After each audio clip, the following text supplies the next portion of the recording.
You're watching Forsaken Joe. Don't forget to like and subscribe. Enjoy the story. Let's begin. I noticed it first in the little things. Late nights, a distance that wasn't there before. Erin had always been the type to wind down early, but now she stayed up later, tapping away at her phone like there was some urgency to her messages. And the texts? Strange. No names, just initials. Him and B. She'd flinch if I looked over her shoulder. I didn't confront her right away. I couldn't. Part of me didn't want to believe it, but I couldn't ignore the sinking feeling in my gut. So I kept my distance, let her think everything was normal.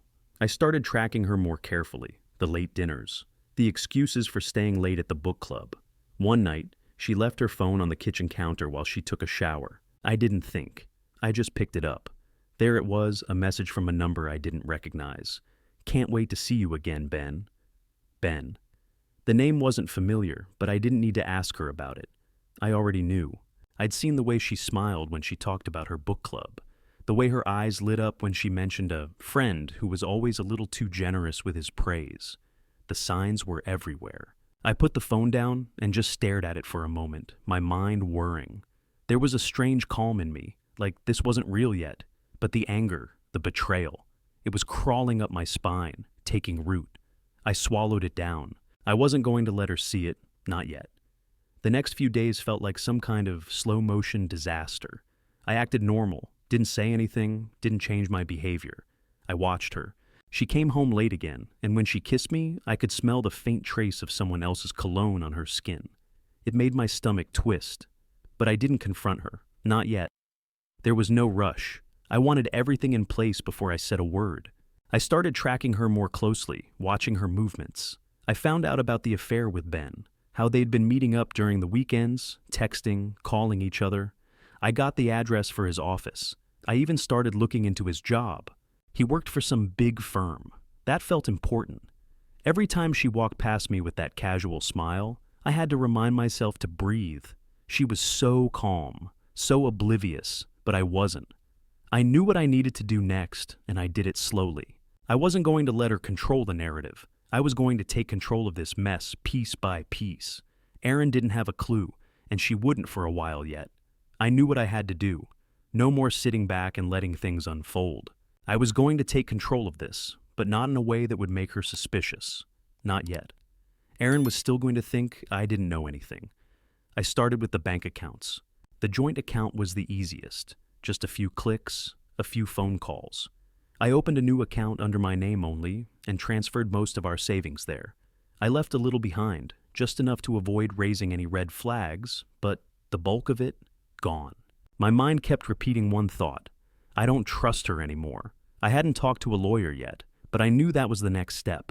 I had to be smart about this. I couldn't afford to screw it up. I found a firm with good reviews, a place that specialized in clean breaks. I didn't need a war. I just needed to get out. The lawyer was calm, methodical, asking all the right questions, making sure I understood every step of what was coming. It was a strange feeling sitting there. I didn't want a divorce. I didn't want any of this. But I'd been backed into a corner. "You're sure this is the path you want to take?" the lawyer asked, watching me carefully. I nodded. "Yeah, I'm sure. All right.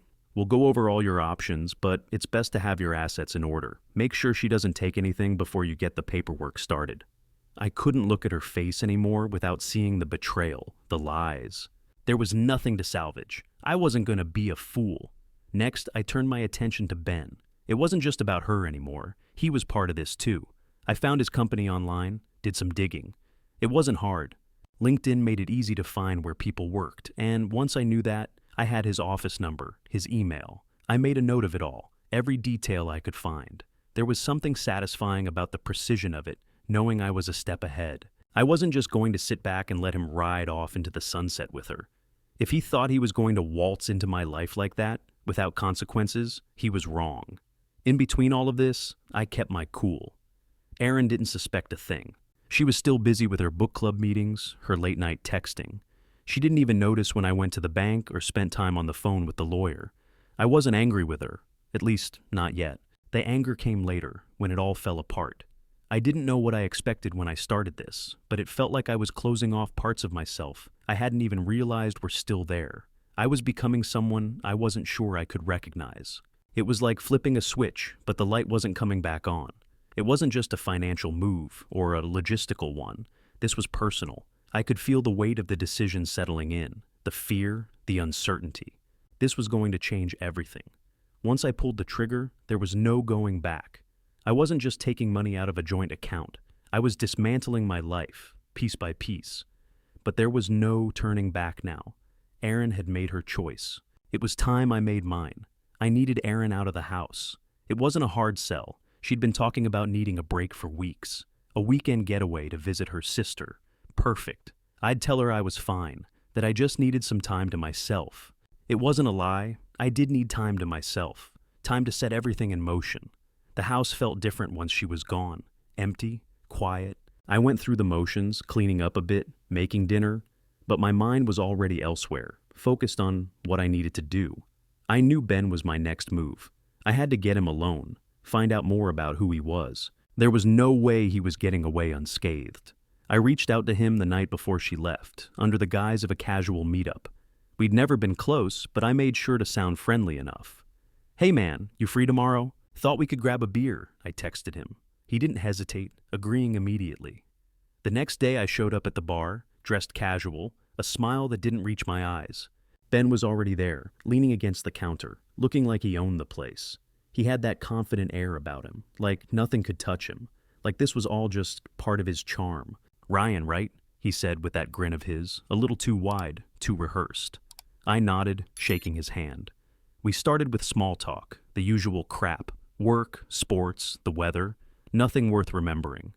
I let him steer the conversation, dropping in a few comments here and there to keep him comfortable. But the whole time, I was sizing him up. The way he talked, the little flickers of arrogance in his tone. He wasn't just Erin's affair. He was the type of guy who thought he was untouchable. Eventually, I steered the conversation toward his job. I wasn't sure where this was going yet, but I knew it was important. "How's work treating you? Any big projects?" "Oh, he said, leaning back in his chair, clearly at ease. "Busy. But it's good. You get to a point where you don't really worry about the little stuff. You just keep moving up." I didn't ask more. Not yet.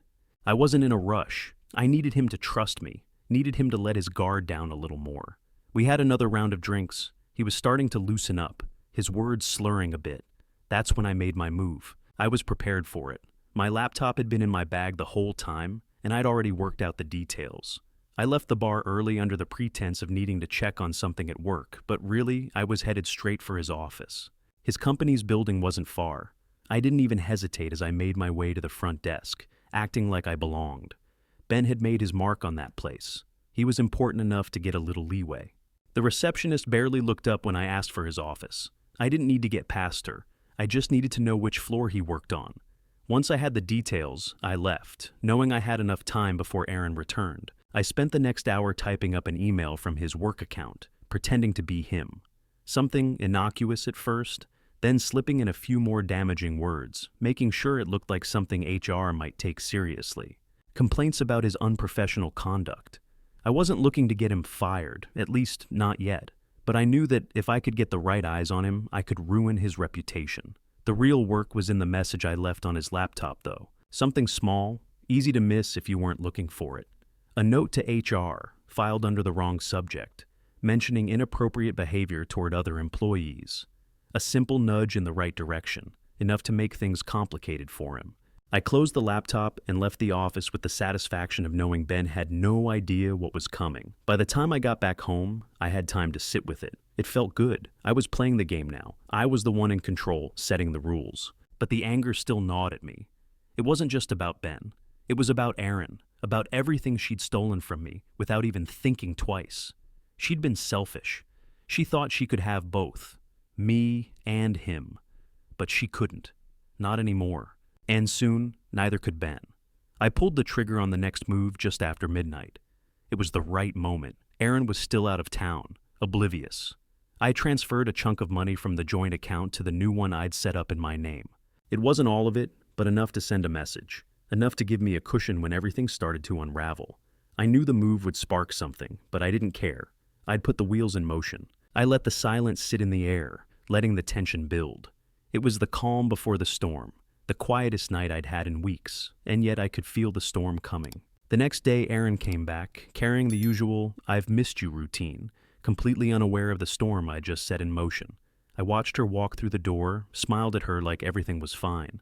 She told me about her trip, mentioned some things with her sister, but all I could think about was how close everything was to collapsing.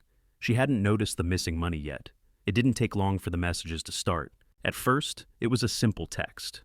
"Hey, did you notice any issues with our finances? I've been checking and something's off." Her words were vague, but I could feel the panic in them. I didn't answer. Let her sit with it. I wasn't in a hurry.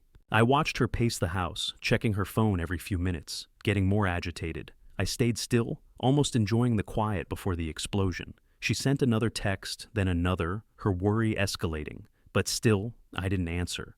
She called me once, then twice. I didn't pick up. Her voice on the voicemail was strained now, frantic. "Ryan, what's going on? The accounts are showing a weird transfer. Did you do something with the money? Call me back. Please." I didn't call her back. I didn't need to. The more she called, the more I knew she was starting to feel it, starting to realize that everything wasn't as safe as she thought. I could see the cracks beginning to form, the illusion of control slipping. I didn't want to be there when it all fell apart. I rented an apartment for the night, a small, nondescript place. It felt different than our house, less familiar, no weight of the past in the walls. I had my things with me, my work bag, my laptop, but for the first time in a while, I felt a sense of peace. The phone kept ringing. I didn't even check it anymore. I just let it buzz and vibrate beside me. The tension was suffocating her, and I knew it was only a matter of time before she confronted me. I laid in bed, the dull hum of the city below filling the silence, and I let myself think about what was coming next. This was only the beginning. Once she realized what I'd done, once Ben's life started to fall apart the way I'd planned it, then everything would come crashing down, and Erin, she would have to face it all. The mess she made, the lie she'd been living. I wasn't going to make it easy for her.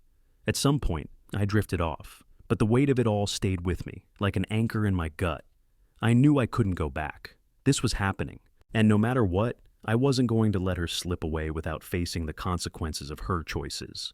I didn't waste time checking my phone that morning. I knew what was coming, and I didn't need to see her messages yet. I'd already planted the seed, let her stew for a while. Erin had been texting me, but I ignored it. Her confusion, her anger, it didn't matter. What mattered was Ben. By mid-morning, I got the confirmation I'd been waiting for. The email to HR had landed in the right hands. I didn't know for sure, but I could guess.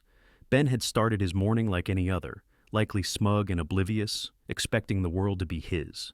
But that wasn't how the day was going to unfold. I got the news from an anonymous tip. HR had called Ben in for an unexpected meeting.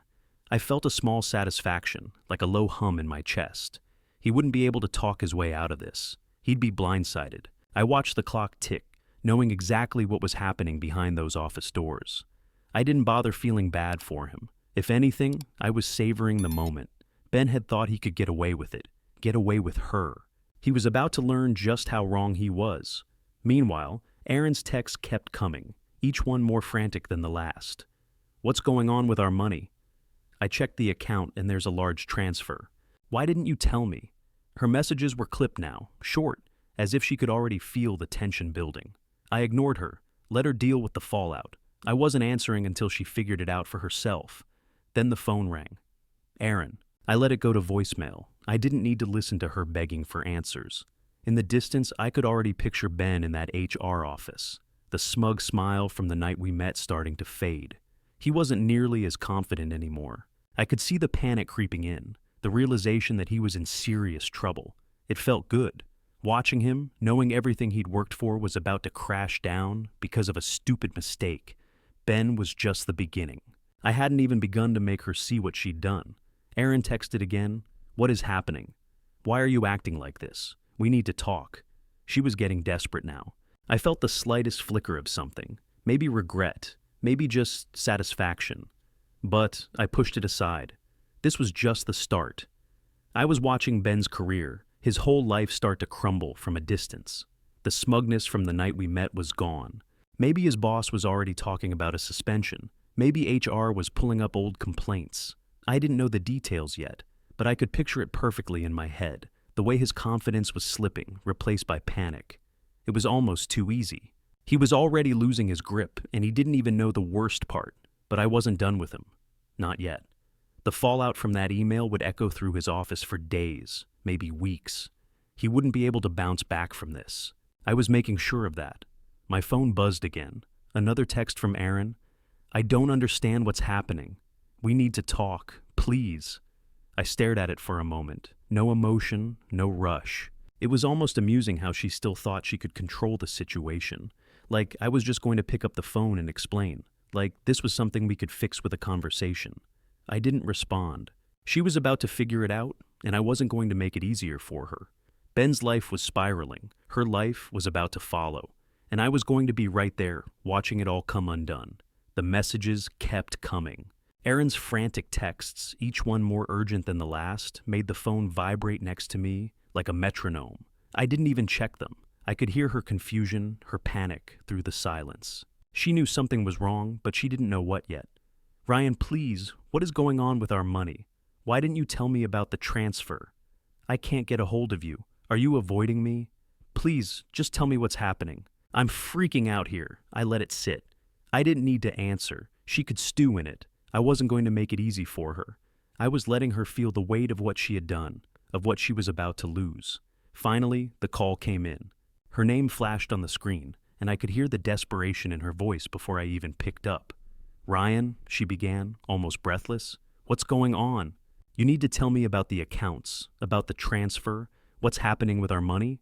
I paused for a second. I could hear the strain in her voice, the way she was trying to hold it together. It felt satisfying. It felt like the moment I'd been waiting for. But I wasn't going to make it easy for her. Not yet. I let the silence stretch out, letting her stew in it a little longer. I could feel her growing impatience, could almost hear her thoughts racing. She finally spoke again, this time with more force. Ryan, stop playing games. I need answers. Why are you acting like this? You can't just ignore this. I'm freaking out here. I took a slow breath, steadying myself. When I finally spoke, my voice was calm, ice cold. You're freaking out now? That's funny.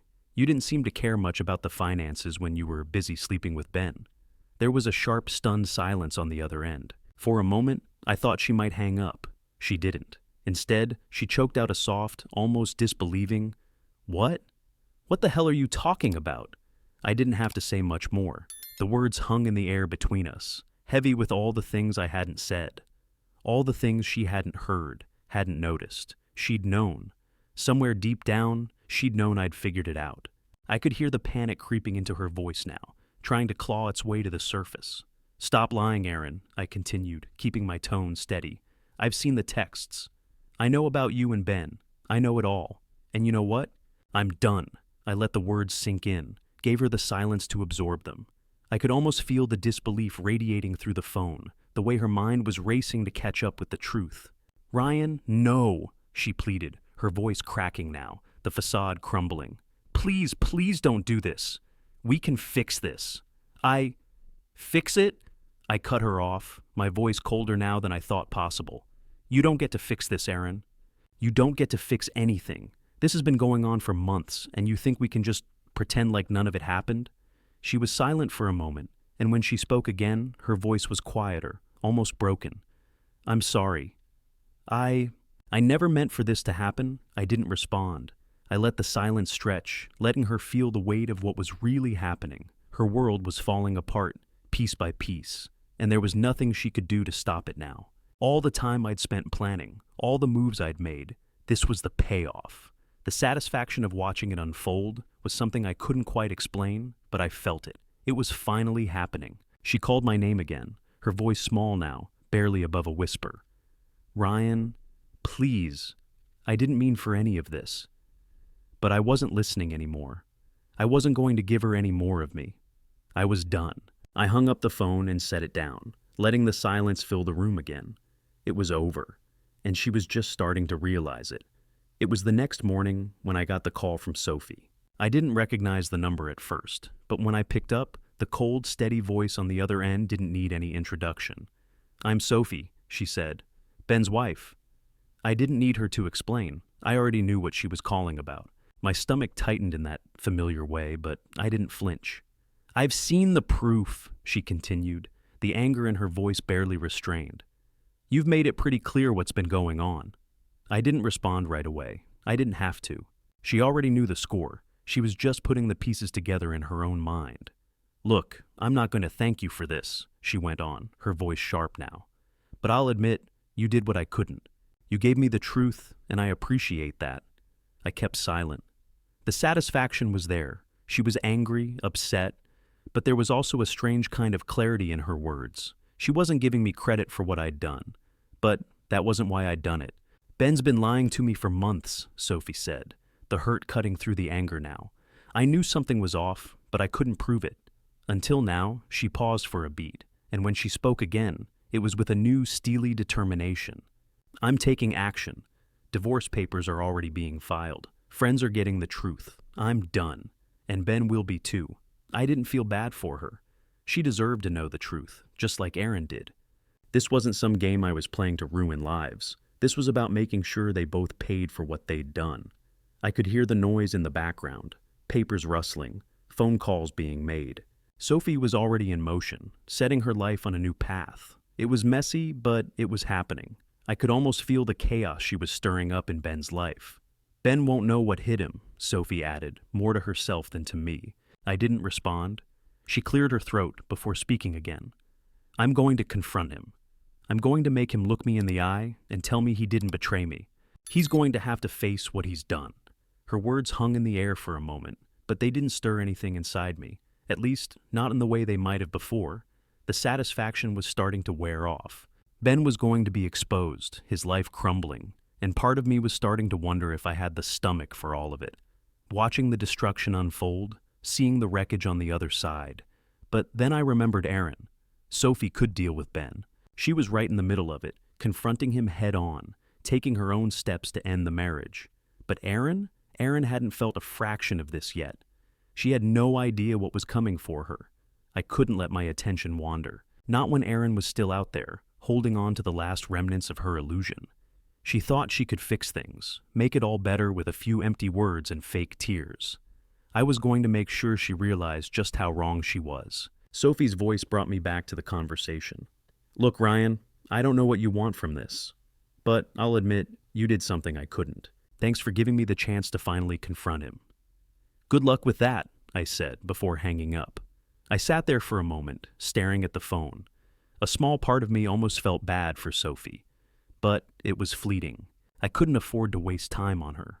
My focus shifted completely back to Aaron. It was her turn next. Everything was falling apart, and it was time for her to face it. The same way Ben was going to, without any warning, without any second chances. This wasn't about forgiveness anymore. It was about justice. I didn't have to wait long. Erin came home that evening, frantic, her breath coming in sharp bursts as she walked through the door. Her eyes were wild, her hair slightly disheveled, like she hadn't slept. It was the first time in weeks I'd seen her without that fake calm she'd been wearing. "Ryan, we need to talk," she said, voice shaky but still trying to hold it together. I didn't answer her right away. I just sat there at the kitchen table, watching her with that cold detachment I'd been practicing for the last few days. I knew she was expecting some kind of conversation, maybe a chance to talk her way out of it, but I wasn't giving her that. Not anymore. She moved toward me, her eyes searching my face, looking for a crack, something to hold on to. "Please, I know I've screwed up, but we can fix this." "I'm sorry, Ryan. I'm so sorry." She was crying now, the tears welling up in her eyes as she stepped closer. Her voice cracked, but I didn't flinch. I didn't even blink. It was almost like I was watching someone else, some stranger who had taken over her body. "I made a mistake, Ryan. I didn't mean for any of this to happen. I love you, please. I love you so much. Can't we just—" She stopped herself, seeing the look on my face, and her words trailed off, a hint of realization dawning. I stood up slowly, feeling the weight of the moment settle in. She had no idea how close she was to losing it all. I reached into my jacket pocket and pulled out the papers, dropping them onto the kitchen table with a soft thud. The divorce papers, the ones I'd been holding onto, waiting for the right moment. Her eyes flicked to them, then back to me, and I saw her stomach drop. She took a half step back, the words on the tip of her tongue now caught in her throat. "No," she whispered. "No, you can't be serious." I didn't say anything. I just let her look at them, let her absorb it piece by piece. The silence between us grew thick, suffocating. I watched as her face went pale, her body shaking as she stood there, frozen. "Ryan," she said, her voice barely a whisper now, "please don't do this." "I made a mistake. I know I did. You don't have to do this." I felt nothing. No anger, no sadness. Just an empty calm that I couldn't shake. I wasn't going to argue. I wasn't going to listen to her plead. "I'm done," I said, my voice low but clear. "This is over." Her eyes filled with tears again, and she reached for me, her hand shaking as she tried to touch my arm. "Ryan, please. Please don't do this to me. I know I've hurt you. But I didn't mean for any of it to happen like this. We can work through this. Please, just give me a chance." I pulled away, my movement slow and deliberate. There was no room for negotiation anymore, not after everything. Not after Ben, after all the lies. There was nothing left to save. "You don't get to ask for a chance now, Aaron," I said, my voice colder than I even intended. "You threw that away a long time ago." She collapsed into a chair, sobbing now, her shoulders shaking as she finally let herself fall apart. The woman who had been so confident, so calm, was gone. I watched her, feeling nothing but a strange kind of relief. "You've lost everything," I continued, my voice steady. "You lost me the moment you decided to sleep with him. You lost your marriage, your reputation, and any chance of coming back from this. There's nothing left to fix." She looked at me through her tears, her face contorting as if the realization was hitting her all at once. "No, no, please don't leave me. I can't lose you, Ryan. I love you."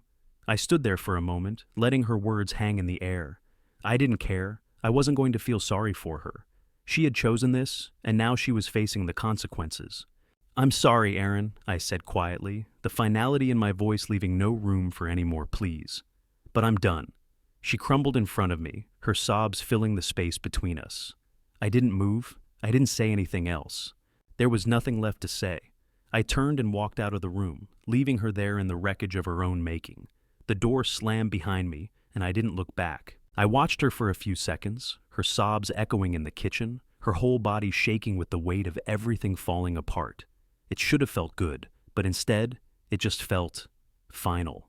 "Aaron," I said, my voice calm, too calm. She barely looked up at me, lost in her own world of regret and tears. "You're not just losing me." She blinked, confused, eyes still brimming with tears. She didn't know what was coming, not yet. "I sold the house," I said flatly, my eyes locking onto hers. The words landed like a punch. She froze, her body going rigid as if she couldn't process it. She looked at me like I was joking, like I couldn't possibly be serious. But I was. I didn't need to say anything more. What do you mean, sold the house?" Her voice was high-pitched, trembling. She got up from the chair, stumbling toward me, her face pale as if she'd seen a ghost. "I mean, it's gone," I said, every word slow, deliberate. "The house is sold. You don't have anywhere to go." For a second, she just stood there, blinking like the reality hadn't hit her yet. Then it did. The look on her face, horror, disbelief, was almost worth everything. Almost. She took a step back, her breath coming fast now, like she couldn't catch it. You can't do this, Ryan. You can't leave me with nothing I didn't answer. I didn't need to." She started shaking her head, like she couldn't comprehend it. You're really doing this. You've taken everything I didn't look away. You took everything when you decided to lie to me, Aaron. When you decided to throw it all away for Ben." Her shoulders sagged. She couldn't say anything more. She was broken, and I didn't have any sympathy left. The person I once cared about was long gone. I turned away, walking out the door without looking back. I didn't need to see her anymore. I had already seen enough. I got in the car, started the engine, and drove away. The streetlights blurred as I passed them, but I didn't care about the details. I just focused on the road ahead. It was strange, that feeling of everything finally shifting in my favor. I wasn't angry anymore. I wasn't sad. I just felt calm, solid, like the weight of all the years we'd spent together, all the lies, all the betrayal, had been lifted off my shoulders. I let out a slow breath, gripping the wheel, and then the thought hit me. It was the one I'd been waiting for all along. Erin was finally experiencing what she put me through. The betrayal, the isolation, the feeling of being left with nothing. She was finally on the receiving end. I drove on, the road stretching out before me, and for the first time in a long time, I didn't feel lost.